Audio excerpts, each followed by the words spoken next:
नमस्कार विद्यार्थी आणि शिक्षक बांधवांनो. पहा, आकारिक मूल्यमापन चाचणी 1 विषय प्रथम भाषा मराठी इयत्ता 6वीची ही मराठी विषयाची आकारिक मूल्यमापन चाचणी क्रमांक 1ची आपण प्रश्नपत्रिका उत्तरासह पाहणार आहोत. अशाच प्रकारची प्रश्नपत्रिका या ठिकाणी तुम्हाला विचारली जाण्याची दाट शक्यता आहे. त्याच्यामुळे ही प्रश्नपत्रिका सर्वांनी काळजीपूर्वक या ठिकाणी पाहावी. पहा, आपण या ठिकाणी इयत्ता 6वीची प्रथम भाषा मराठीची ही प्रश्नपत्रिका पाहणार आहोत. पहा, प्रश्न पहिला आहे, एका वाक्यात उत्तरे लिहा. 3 प्रश्न विचारण्यात आलेले आहेत. 3 मार्कासाठी या ठिकाणी एका वाक्यात उत्तरे लिहायचे. प्रश्न पहिला आहे, डॉक्टर कलामांच्या वेळेचे सर्वात लोकप्रिय तमिळ वर्तमानपत्र कोणते होते? पहा, त्याचं उत्तर आहे दिनमणी हे डॉक्टर कलामांच्या त्यावेळेचे लोकप्रिय वर्तमानपत्र होते. कोणतं? तर दिनमणी हे वृत्तपत्र किंवा वर्तमानपत्र. त्यानंतर परमवीर चक्र या पदकाचे डिझाईन कुणी तयार केले? पहा, त्याचं उत्तर आहे परमवीर चक्राचे डिझाईन सावित्रीबाई खानोलकर यांनी तयार केले. पहा, म्हणजे परमवीर चक्र जो सर्वोच्च लष्करी सन्मान आहे परमवीर चक्र याचं डिझाईन कुणी तयार केलं होतं? तर परमवीर चक्राचं डिझाईन सावित्रीबाई खानोलकर यांनी तयार केलं होतं. त्यानंतर राजूच्या आईला कोणता आजार झाला होता? त्याचं उत्तर आहे राजूच्या आईला पोटाचा कर्करोग झाला होता. त्यानंतर ब आहे फक्त नावे लिहा. Ramanathapuram high school, स्वार्ज high school. त्यानंतर राजूचा जिल्हा वाशिम जिल्हा. राजूचा कोणता जिल्हा होता? वाशिम जिल्हा. त्यानंतर खालील आकृती पूर्ण करा.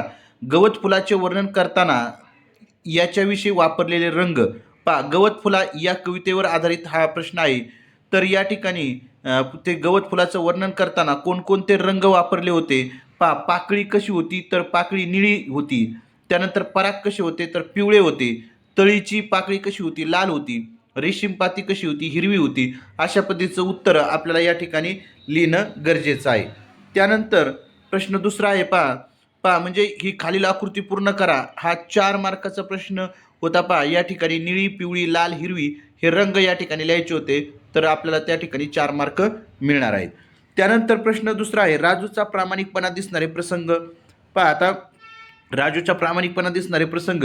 उरलेले अन्न फेकू नका, मले द्या, ही पाटी गळ्यात अडकून गरजू उपाशी लोकांना तो अन्न देऊ लागला. हा एक प्रसंग प्रामाणिकपणाचा दाखवतोय. त्यानंतर इरफानने खिशातून 100 रुपयाची नोट बाहेर काढली.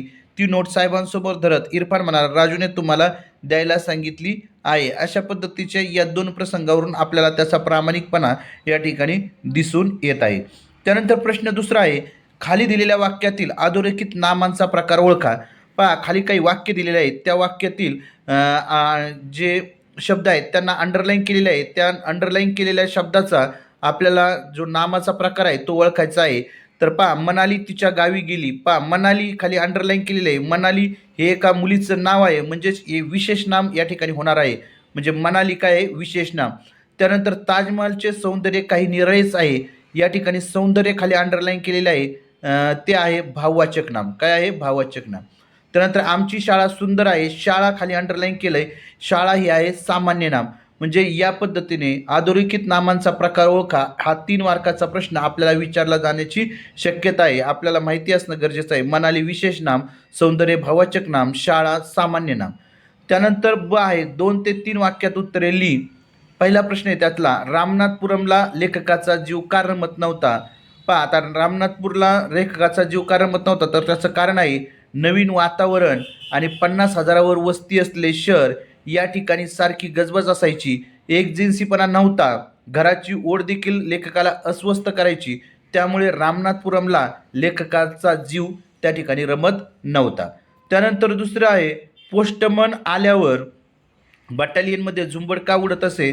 तर त्याचं कारण आहे बटालियनमध्ये 8 ते 15 दिवसातून एकदा पोस्टमन येत असे. त्यामुळे आपले पत्र आले आहे का, गावाकडची माणसे कशी आहेत या संदर्भात माहिती पत्रांद्वारे मिळत, म्हणून पोस्टमन आल्यावर सर्व जे सैनिक होते ते सैनिक या ठिकाणी सैनिकांची झुंबड त्या ठिकाणी उडत असे. त्यानंतर प्रश्न तिसरा आहे, खालील शब्दासाठी मराठी शब्द लिहा. पेशंटचं त्याला मराठी शब्द आहे रुग्ण. त्यानंतर हॉटेलला मराठी शब्द आहे उपहारगृह. काय आहे? उपहार. त्यानंतर पुढचा प्रश्न आहे खालील वाक्प्रचाराचा वाक्यात उपयोग करा. धडा शिकवणे. तर त्याचा वाक्यात उपयोग आहे राजाने शत्रूंना धडा शिकवला.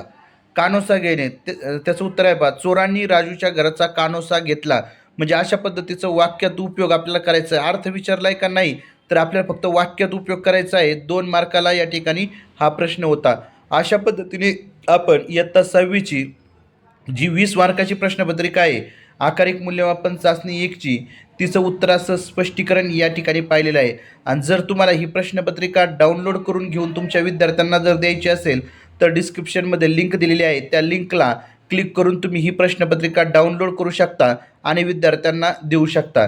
या प्रश्नपत्रिकेचं विशेष म्हणजे या ठिकाणी या प्रश्नपत्रिकेमध्ये उत्तर लिहिण्यासाठी भरपूर जागा देण्यात आलेल्या आहेत. त्याच्यामुळे दुसऱ्या अशा उत्तरपत्रिका आणि प्रश्नपत्रिकेची गरज भासणार नाही.